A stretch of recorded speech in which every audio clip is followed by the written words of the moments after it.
Hello and welcome to your yoga practice. So today I will teach you a couple of restorative poses that might feel really good. They're both going to be heart openers. So something that I've loved exploring in my yoga practice is ways to take a more softer touch to my practice. I tend to love to just go, go, go, but sometimes it's nice to also rest. You will need a bolster and 2 blankets. And we'll start off with the 2 blankets. If you watched the video yesterday, we ended with a fish pose, and this will be a different variation. So you'll need a blanket rolled up into a fairly big log. And then you'll need another blanket, smaller log, with some more padding. So the big log will go under where your sport bra is, or your chest. And then the other one goes under your neck. And your head goes on the padding. Your arms are by your side. And this is giving you a nice opening. And some support. But we're not going to stay for an awfully long time in any of these poses. We're just going to explore and see what comes up, see how it feels to be here. And give your body time to settle. So this one, you can also play around with the size of this blanket, the one that's underneath your chest. Because maybe you want it a little less rounded, maybe you want it a little softer. And you can play around with the roll under your neck to see if you can get it to be more comfortable. The idea is that you are opening up through the neck, and you're opening up through the heart. And it's just so good to do, especially in today's society where we're often hunched over looking at our phones or looking at our computer, or even when we're reading. Hunched over.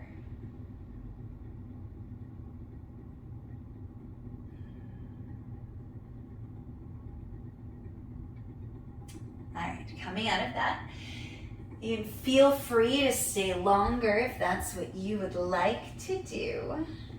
Okay, and we're going to hold on to one of the blankets, and basically this blanket will be a nice pillow for us. And we'll use the bolster. So the bolster, the long side of the bolster will be parallel to the long edge of your mat. So it's going along your mat like this. And then your other blanket, your blanket will go on top, near the top, and it will be a pillow for your head. Okay, so there's a few ways to do this. Our goal is to do a reclined hero pose, but let's play around with other things that we can do. So bring your hips all the way to your bolster and then lay your body on it. Your head comes onto your blanket pillow. Okay, so you can stay here. This is also a great heart opener, especially if you take your arms out, but even if you bring your arms to the side, that your chest is exposed and slowly opening. It's so lovely. You can extend your legs out in front of you. You can bring your legs to a reclined butterfly pose. You can bring the soles of your feet to the outside edges of your mat, and knees can touch. Those are all great things to do. Or if you would like to take a reclined hero pose, you can do it one side at a time, or you can do both sides. And warning, this is a lot on your quads and a lot on your knees, so be careful. So to get into this, you're going to bring bend your right knee and bring your shin directly onto the mat. And then your toes are pointing back and your heel is hugging against your hip. So this would be the one-legged version with just your right leg. And you can bend your left leg if you want. And then you recline yourself onto the bolster.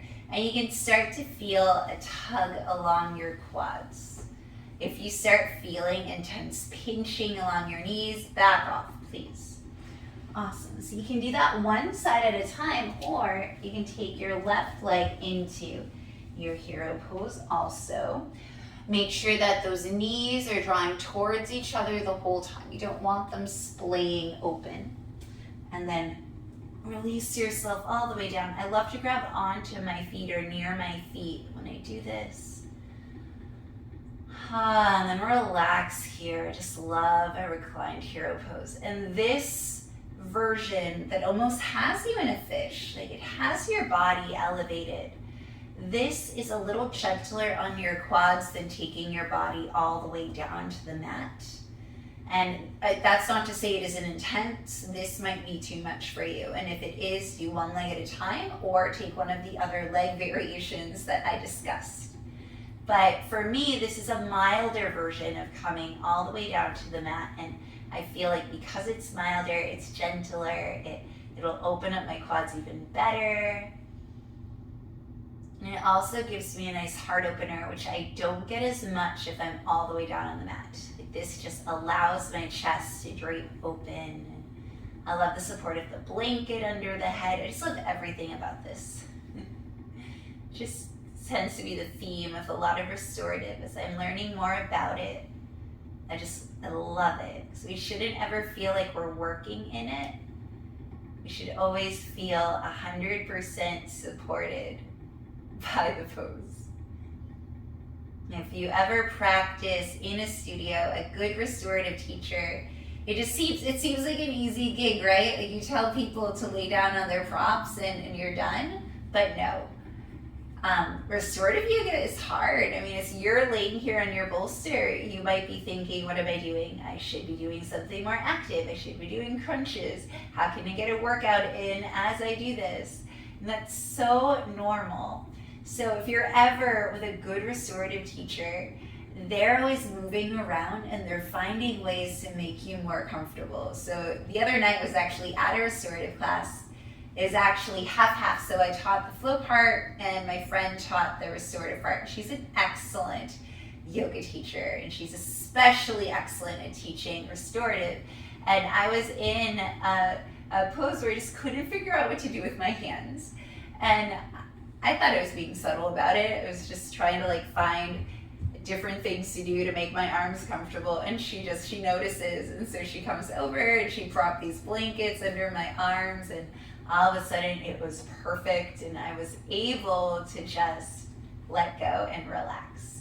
So unfortunately I'm not there, I can't see you, but always take the time to find a way to make this as little work as possible, because the fact is the rest is so good. When you rest more, you can do more. And just let that sink in. When you rest more, you can do more. The more you allow yourself, if you have a very consistent yoga practice and it's always yang, yang, yang, so you're always doing something fiery and you're not letting yourself rest in Shavasana, then you're taking away progress. When you relax, when you restore, your body's able to take in everything that you just did. And it's able to remember, it's able to make those connections. And then the next time you're on your mat, maybe you're stronger. Maybe you're more flexible. It's amazing what can happen. All right.